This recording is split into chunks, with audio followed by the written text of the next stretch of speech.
I'd like to call the special meeting of the West Ada School District Board of Trustees to order, March 16th at 5 p.m. And if you join me in the Pledge of Allegiance. Ready, begin. I pledge allegiance to the flag of the United States of America and to the republic for which it stands, one nation, under God, indivisible, with liberty and justice for all. Madam Clerk, are there any changes or amendments to the agenda? There are not. Okay, great. So we'll move into the discussion part of our agenda. And so this is the first part of the two phases of the process to fill the trustee vacancy for Zone 2. So we're excited to have our 4 applicants here, and thank you very much for your interest and willingness to participate in this. I know all of you received some emails from our clerk kind of explaining how the evening would go, but I'll just read a little introduction here. We're going to give each candidate will be allotted a maximum of 5 minutes, and we say maximum, you don't have to take 5 minutes, it's just a maximum of 5 minutes, to respond to the following prompt. Why do you think you are a good candidate for the West Ada School Board and the Zone 2 vacancy? This will just be really your opportunity to provide a statement to the board and the patrons that are observing. There will not be a question-answer piece. That will come in the next phase of the process. So you know, don't be surprised if the board's not engaging in conversation. This is our chance just to hear from you. And I know also you were given the kind of the order of folks this evening. So we'll just start off with Jennifer Halliday. Welcome, and you'll just come right to the podium.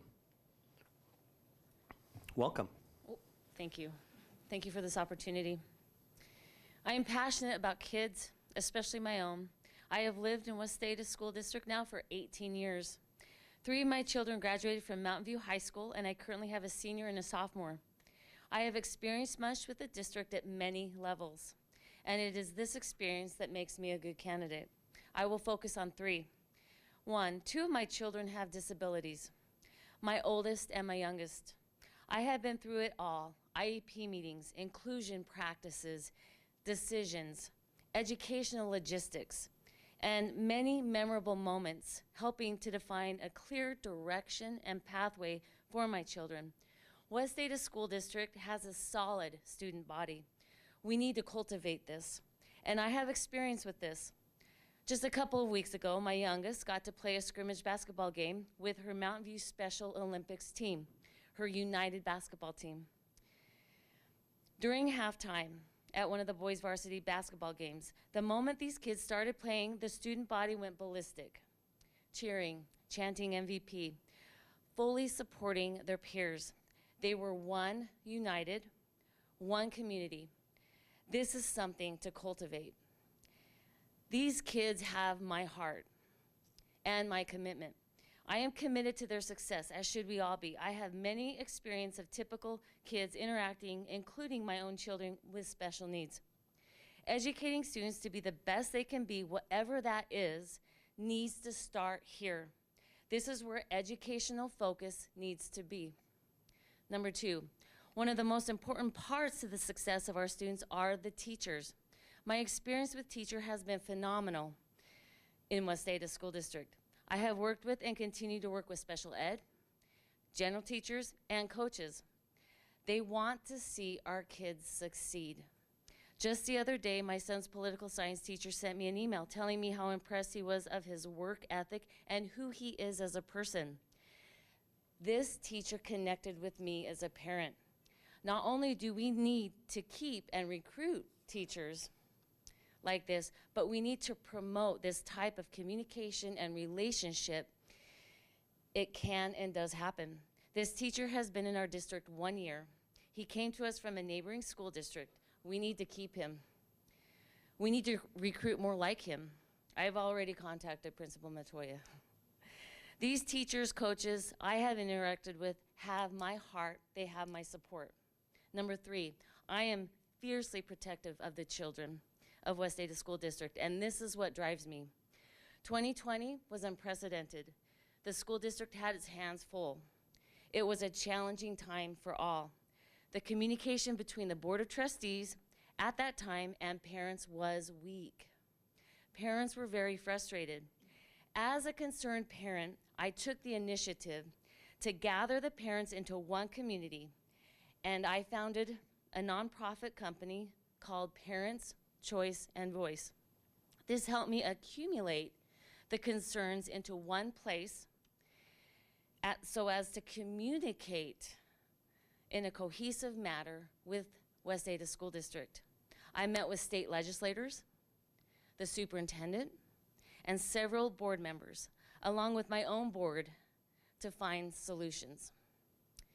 I understand the importance of a strong relationship with parents, teachers, and administrators. Overall, West Ada School District is on the right path. My experience, my passion, and success will help the board sustain this. Thank you. Thank you very much. Our next applicant that will be speaking next is Caitlin Penny. Welcome. Thank you for being here. Thank you so much for having me. I'm excited for the opportunity to talk to you today about my candidacy. Well, I'm Caitlin Penny, obviously, Zone 2 member, a patron of Zone 2, obviously, as well. So today I just want to talk to you a little bit about three things. One, my background and how that is important and how I would be a good candidate for the board. The second thing is the values that I see that are vital to a board member, a trustee, in making decisions for our children. And three, just where I see the district heading, right, from here, and what, as a trustee, I would want to focus my time on, along with the other things that the board may have in front of it. So first off, I'm a product of public education. I think first and foremost, I'm proud of that.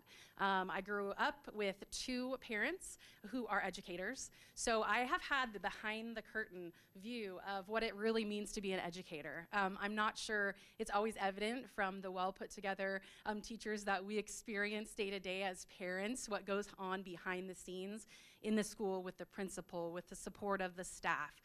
There's just so much more that goes into a well-functioning school and school district than just what you see on the surface. And so I have a keen awareness of that from my experience through my parents. It is true that kids kind of hear everything. They have big ears, so I heard a lot of things maybe that I wasn't meant to hear, but I did hear, and they help inform me. Second, my education is important here. I understand policy. I understand the intersection between policy, regulation, and local, state, federal, which is what we're all bound to here. And it's what gives the board its power to do what it does, and so that's something important to understand. Being able to understand and read regulations, set policy, understand procedure. These are all things that I do on a day-to-day basis in my career and also in my education. Also in my job with St. Luke's, in terms of my background, I am what I like to call the moral compass. So we do clinical research. It's human subjects research at St. Luke's. I'm the compliance person, probably not the most favorite person from anyone, if any of you have experienced compliance people in your background. But my job is to keep the train on the tracks, making sure we're doing what's in the best interest of our patients. And sometimes that's a hard decision. And sometimes that means you have to rely on, the regulations and, whatever you need to make that happen. But ultimately, my moral compass is very straight. And I think that lends itself to being a good advocate for kids and ensuring that we have that moral and ethical foundation as we go into discussions. Secondly, I was a commissioner in the city of Boise on the Ethics Commission. So along those same lines, I obviously have a big belief in code of ethics and ensuring that we're upholding those values that we sign on to, that we pledge to when we become a member. So that leads me into the second point of, what are my principles? And I kind of wanted to talk about maybe three things that I identify with, specifically from, the code of ethics that you all, abide by and sort of uphold. So three things that really stood out to me in the code of ethics that really resonate were really the open, honest, and fair discussions, understanding everybody's point of view, meeting somebody halfway. It's not just enough to listen to somebody, it's to understand. Okay, listening and understanding, I feel like are two different things. Where are they coming from? Why do they feel the way they feel? And I think those things help inform us to be better decision makers and encompassing all of those viewpoints and the why behind the what, because that's just so important. And sometimes we don't take the time to understand the why behind the what, which is what helps us get to yes, so to speak, in the business world. Second is just really the need for and respect for the right of the public to be informed. Transparency is important. In any government body, in any business, transparency is exceedingly important. And last, just remembering, and I love this statement, remember always that my first and greatest concern must be the educational welfare of the students attending the public schools. I think that sums up why I want to be a trustee. So lastly, where are we headed? I mean, we can talk about many things, but I think the two issues that were also raised before is teacher retention. We want to have great teachers. We have to have great teachers for that last statement that I made. That's the only way we get to a good foundation for our educational system. And ensure we continue on that path. And lastly, I'll sum it up quickly, expansion. Zone 2, that's where it's all happening. And so I'm definitely aware that we're going to need to plan for that. We're going to need to educate the public as to what we might need in terms of levies or whatever that might be, and really be transparent with how we're going to be good stewards of that money, as well as stewards for our kids' education. So that's all I have. Thank you so much. Thank you very much. Our next applicant speaking this evening is Mr. Kevin Rank. Welcome.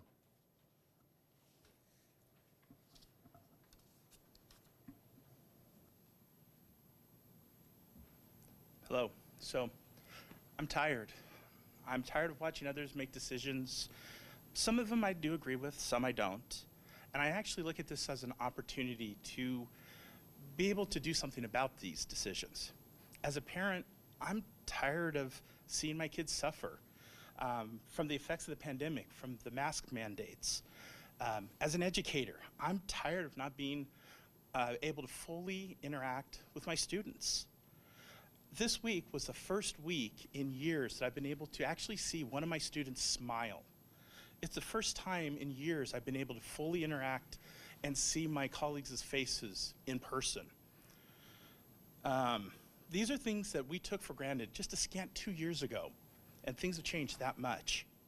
As a parent, I have a junior in high school. She will graduate right here from Renaissance next year. I've seen the pain and the suffering that she's gone through because of COVID.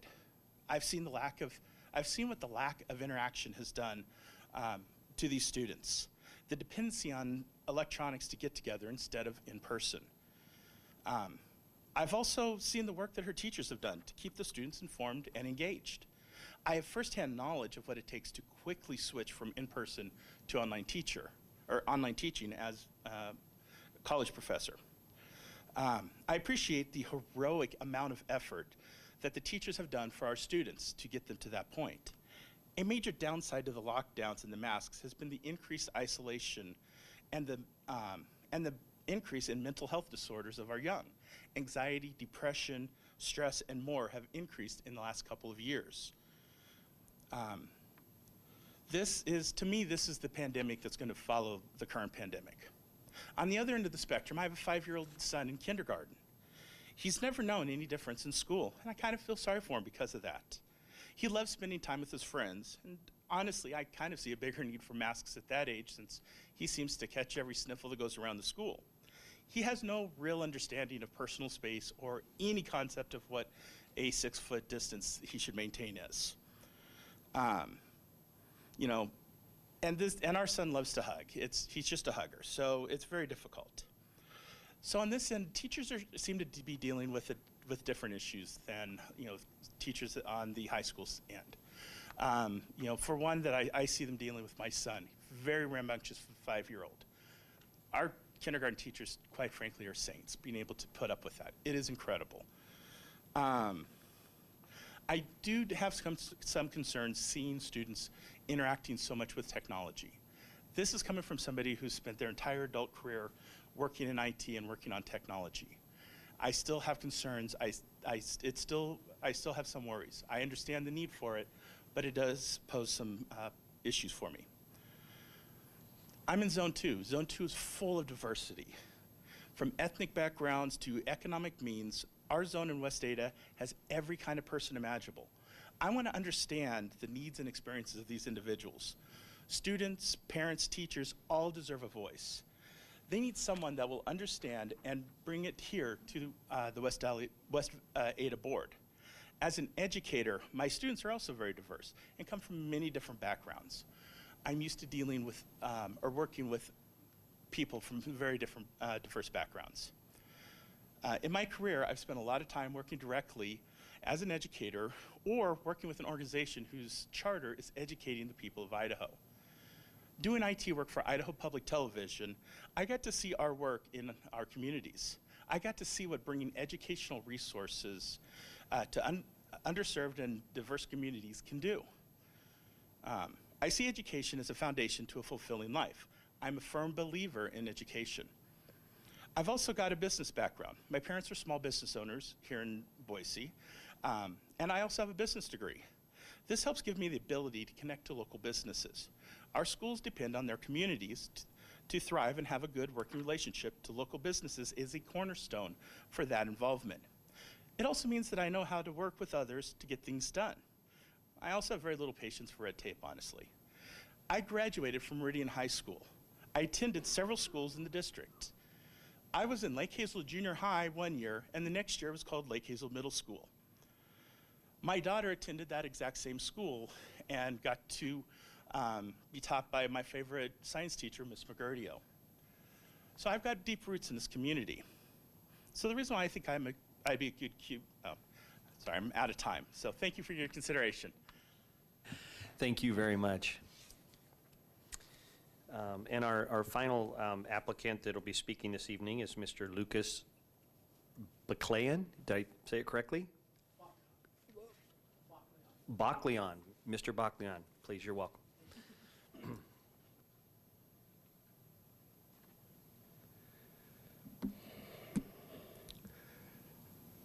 Thank you for the opportunity to speak.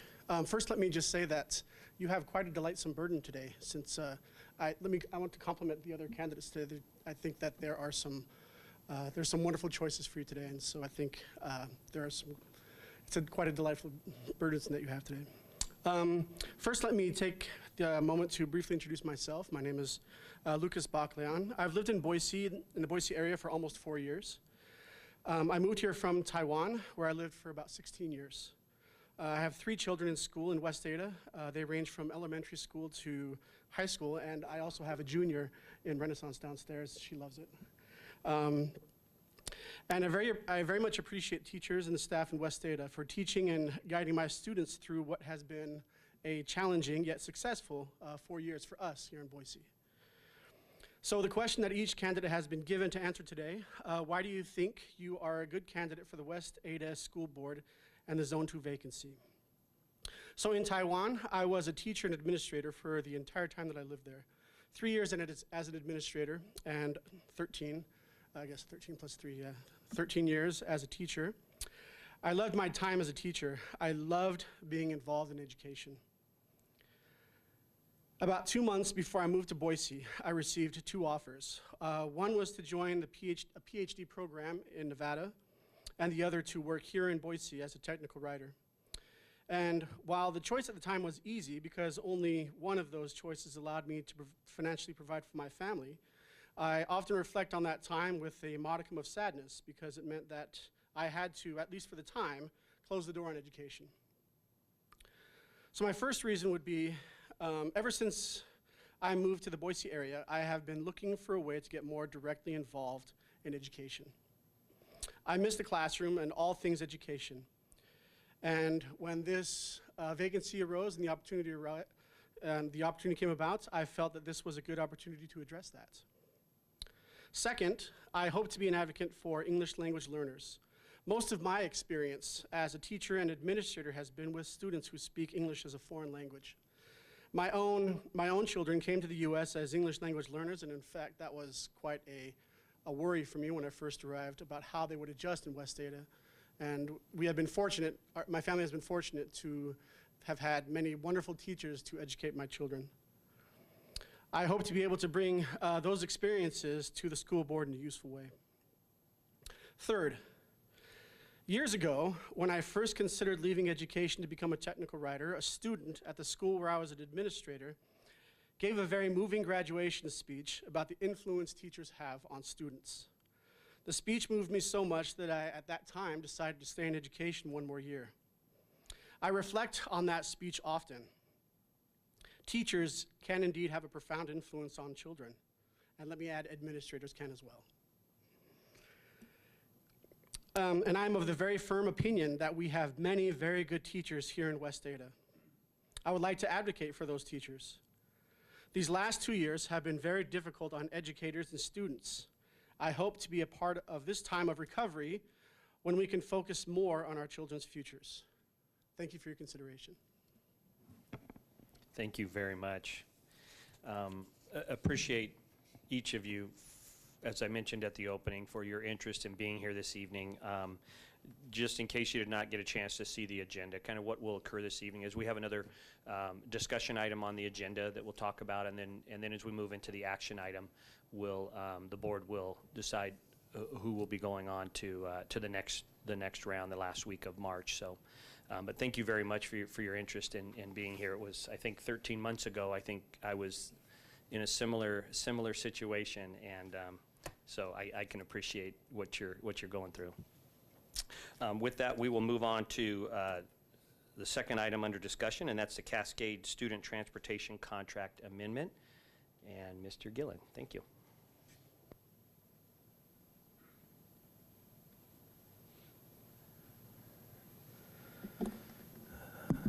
Good evening, Chair, Trustees, Dr. Bubb.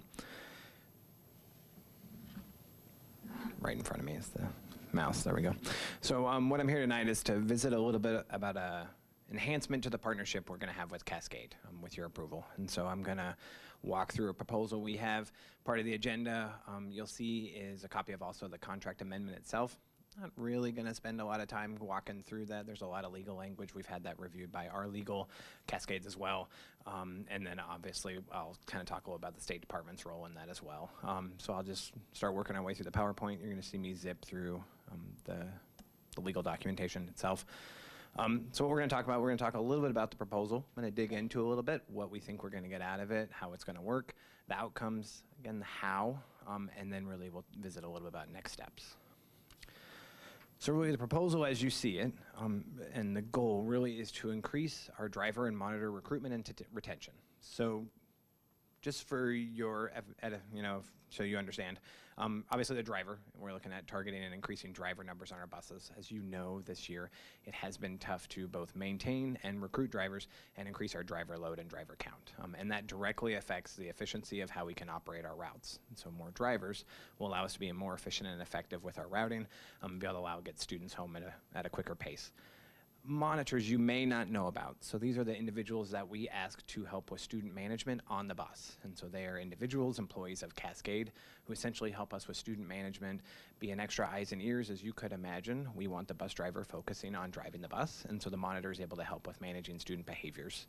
And so what we're looking with this proposal is to basically increase wages specifically for those two individual groups. And so I've identified the average percentage increase. It'll be a 13% for driver wages, and then we were lagging even further behind our peers. And so we have to increase that average a little more for monitors. Again, with the goal of being to help us to recruit more and be able to retain those staff we currently have. When we last talked about transportation, we also talked about, there was some discussion about, hey, it'd be great to help with retention to be able to offer benefits for the staff. And so this part of this proposal, they'll have the opportunity to engage in those. I don't have the specifics necessarily of the benefit plan. I'm pretty sure it's all employee paid, but at least they'll have that opportunity. It'll be an option for the employees if they choose to purchase it through Cascade. And then one that I'm really excited about is we're also going to look at the purchase of a bus stop tracking app. And so essentially this will allow our parents to be able to self-serve as they work through the transportation process. If a bus is running late, they'll be able to identify that. They'll be able to identify the route, pull up their bus stop, so everything can be done from your phone, which we're hoping will help mitigate some of the questions that they have and just, again, allow some parent self-service along the way. So again, outcomes, what are we looking? It's really focused right off the bat on increasing the number of drivers. If we can increase the number of drivers, we can expand our route coverage. Currently what we do often every day is we take routes and we have to separate them out and splice them up. so that with our current driver count, we can still meet all those. This would allow less of that route sharing and essentially allow for more route expansion, which will then allow us to be able to be more efficient and effective with the routes. Again, we're looking to increase monitor headcount, benefits for the staff. I think we kind of talked about that. And again, the bus tracking app. So how are we going to do it? All right, so we have the request is for a $30 increase per route. And initially, we're going to split that. So there'll be a $15 cost with this proposal that West Ada will bear, and then there'll be a $15 cost for Cascade. Now then Cascade can start to recoup some of those $15 that's on their end if they meet certain measures. So again, you can see we have a base rate increase, and then we'll basically allow Cascade to be able to recapture some of those expenses if they can meet certain service level requirements. So on-time percentage over 90% for no less than 3 days each month. So if the buses are showing up and they're getting there on time within 5 minutes of the bell schedule starting, that's obviously going to be a point in their favor. And so then that'll be able to help them to recoup some of the costs associated with the route. And if they meet certain driver and monitor metrics, they'll also be able to recoup the costs. So again, really we tried to drive the metrics based on what it is we want to see and really what we're trying to get out of this partnership and the capturing. And then, so the maximum the district will pay, it's capped, is at the $30 a route, which is our $15 plus the additional $15 if again, all those metrics are met. So I wouldn't be a good accountant if I didn't tell you how much it would cost.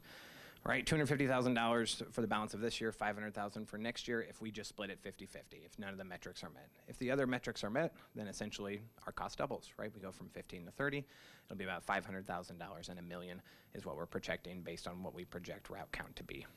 So now how does it work? So how are we gonna pay for this, right? So we have available dollars in the budget to be able to cover this cost. But in addition, we receive reimbursement from the state based on expenses we incur. It's not entirely that easy. I wish it was. As you are probably aware, a lot of state funding mechanisms are a little more complicated than that. But our incurring of costs in comparison with our peers will allow us to basically have a recapture rate. So I am assuming we'll be hovering around 65 to 70, maybe 75 cents on the dollar that we'll recapture the following year in reimbursement from the state for these costs. So not all of it.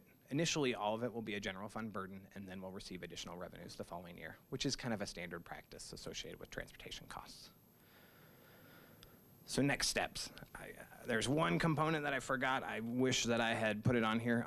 As part of the process, any contract amendments that we do with Cascade, not only will our legal review it, and Cascade's will, and I'm pointing to them because they're here over here in the crowd as well, is the State Department also reviews the contract amendment. And so that's kind of where we're at with them. They have seen it. The AG is currently reviewing it. And so obviously we need to get their feedback before final approval happens. You can pass it contingent on the State Department's approval, and then I'll continue to update you if we receive that. Should you want to move forward with the proposal itself, then once the State Department approves, we would look at working with Cascade on offering those incentives, and those driver will market, obviously, the wage increase to be able to help us with the recruitment and retention, and then we'll continue to evaluate, and I can provide updates as needed on how we're doing on our goals, what were our metrics, how are things going, how are we progressing towards our goals.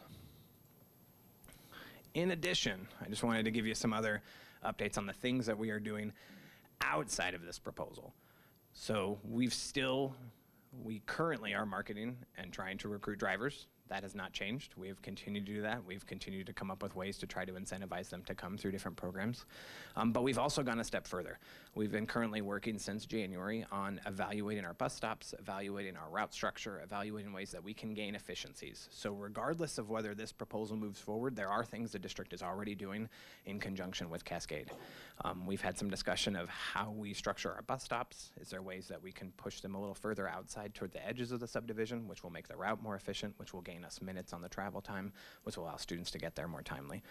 We've talked about changes in our route structure in general. And so is there ways that we can do routing differently that will gain efficiencies? And so we've been working through those. So we'll have some new plans for that as we start to roll into next year. And then another thing we've done is implementation of a north lot. So traffic has become a conundrum for all of us here in the Valley. And so part of what we're doing is we're implementing basically a smaller version of the Cascade lot over at Eagle High School. And so the buses will be parked there. What this will do is allow us to basically run routes directly from there. We'll have a dispatcher out there, and so we'll be able to turn over the drive time a little faster than having people drive from the bus yard all the way down to Eagle to start their route. And then lastly, we're going to look to hire a district routing specialist. And so essentially this individual's focus will be entirely all the time on being able to respond to patrons when they have questions on a route, being able to look at our route structures and be able to partner with Cascade on ways that we can make routes more efficient. And so we'll have somebody who's exclusively working on that. They'll probably do other things, let's be honest, but that'll be their main priority, with the idea of being able to identify every way possible that we can make routing more efficient, so that, again, we can get the students and the buses moving faster in a more efficient and effective manner. And with that, I can stand for any questions you have concerning the agreement and the amendment. Thank you very much. Trustees, any questions or comments for? Okay. Trustee Ozuna. I was going to let someone else go first, but I'll just jump right in. Mr. Gillen, thank you. You mentioned partnership several times, and I'm glad you said that, because I do realize and understand the importance of this partnership and that we do have to work together. But sometimes with partners, no matter how great the people are and how much energy and time that they put into this, sometimes we still just don't get up to the expectation level that we expect. And I think that's where we've been a little bit this year. I appreciate what you're pulling together with this, but it's a lot of money for the district. I also know wages, things have changed over the last couple years. Do you feel like this is a necessary step, no matter who our partner is in this situation, to move forward? Chair and trustees, I do. So I really feel like this is a critical thing that we need to do as part of the steps to be able to increase driver recruitment. And I do want you to know, we didn't take this decision lightly. We've spent a lot of time with Cascade trying to come up with other ways we could do it. What are other options? How do we help with recruitment? They have done a lot of things outside of this agreement to try to help with recruitment.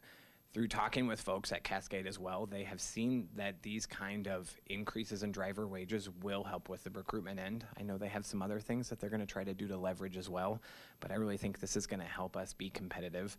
It will make us, in a way, we'll be the ones that will be able to drive and pull drivers from other places. And so that's really our goal, right, is to increase the interest level in those who may not have a CDL and say, well, I think for this wage rate, I'll be interested in being a bus driver. That sounds like a good occupation for me.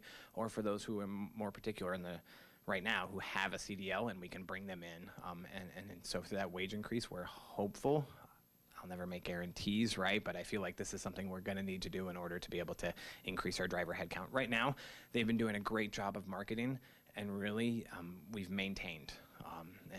And even talking with folks with Cascade, our driver recruitment and what we're doing and our pipeline is better than other places they have. So in some ways, we've been doing really well with that. We're just not getting ahead. And really, I want to see us, before we come into next year, get ahead, get into a position where we can run additional routes and be able to increase some efficiencies. Thank you, Mr. Chair. One follow-up. Trustee Ozuna, go ahead. And for our friends at Cascade, I don't want to minimize the effort that's been put in this year, because I know everybody is working really, really hard on this, and this situation is just really tough. The last question that I have for you, Mr. Gillen, is with the 3 metrics that you mentioned that are going to be part of this contract, where do we stand today on those? Chairman, trustees, would you like to come up? I'm going to invite RD, since he spends his day looking at all this stuff, and he can talk about it further. Thank you. Chair, trustees, Dr. Bubb. So right now, we are looking at Cascade's running 172 regular routes and 6 van routes. Of that, we are short approximately 6 drivers with some other halves in there, so it ends up being about 9 drivers short. That's just to fill the routes as they currently are. That does not include absenteeism, that ugly COVID word, or anything else along those lines. So the need really with the metrics is just to get to the point where they're covering the routes with the necessary drivers. Same thing is true with monitors. They are very short on monitors, and those are primarily through the sped routes where the monitors mostly work. So there's a big need for us to get that up to par, and we are really behind the 8 ball with that. So those numbers are, I would say we're probably 20 off on monitors.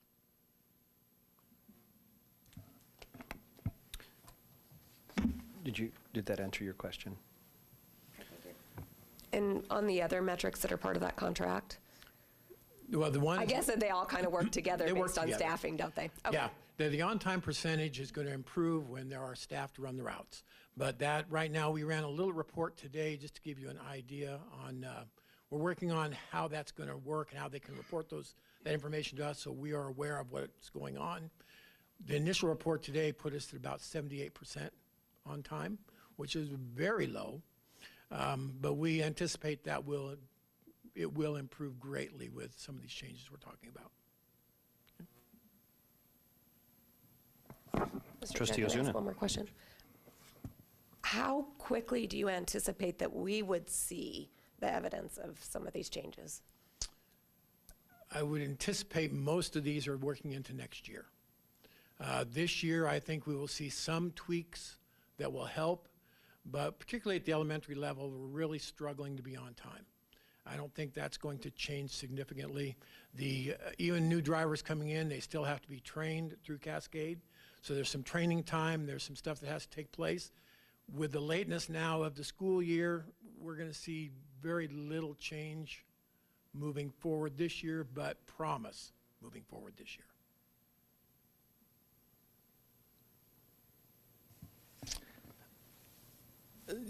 Thank you very much. Yeah, I appreciate it.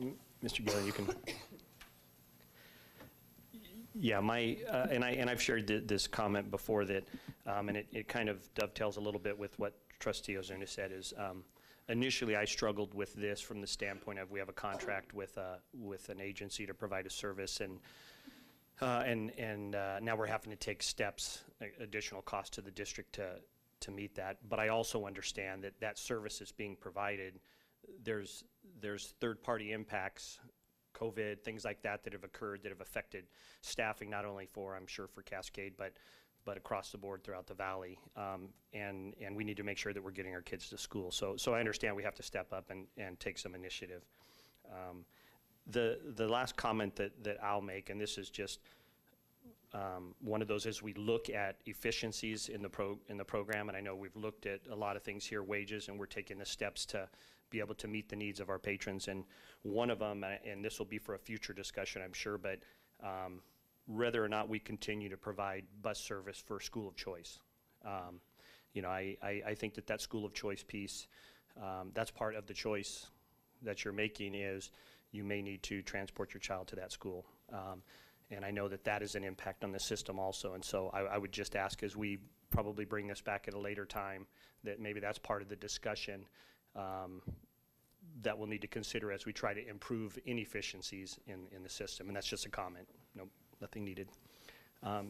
Any other questions or comments? No, thank you very much. Thank you.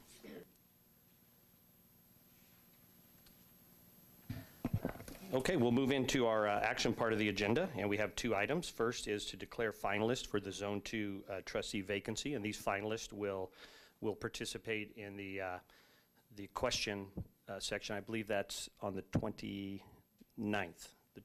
and that'll be here also at 5:30. So I will open the floor for any motions for finalists for the Zone 2 trustee vacancy. Trustee Frazier. I would move that we put all 4 candidates through to the next round. I think that would be appropriate. Okay. We have a motion to move all 4 applicants to the finalist to participate in the finals. Do we have a second? Trustee Redford? Second. Okay, and we have a second. So all in favor, say aye. Aye. Any opposed? Motion passes 4-0. Congratulations. Yeah. See you guys next week. Yeah. 2 weeks. 2 weeks. 2 weeks. The second item is the Cascade Student Transportation Contract Amendment, and I'll open the floor for any motions. Trustee Ozuna. Mr. Chair, I would move that we approve the Cascade Student Transportation Contract Amendment contingent upon the approval from the State Department. Okay, we have a motion to approve the Transportation Contract Amendment with state approval. Do we have a second? Second. And we have a second from Trustee Frazier. Any other discussion? Okay, all in favor say aye. Aye. Any opposed? Seeing none, motion passes 4-0. And I will entertain a motion for adjournment. Trustee Redford. I motion that we adjourn, please. Please. Again, she's so polite. Yes, thank you. And Trustee Frazier. Second. We have a motion and a second, and we stand adjourned. Thank you.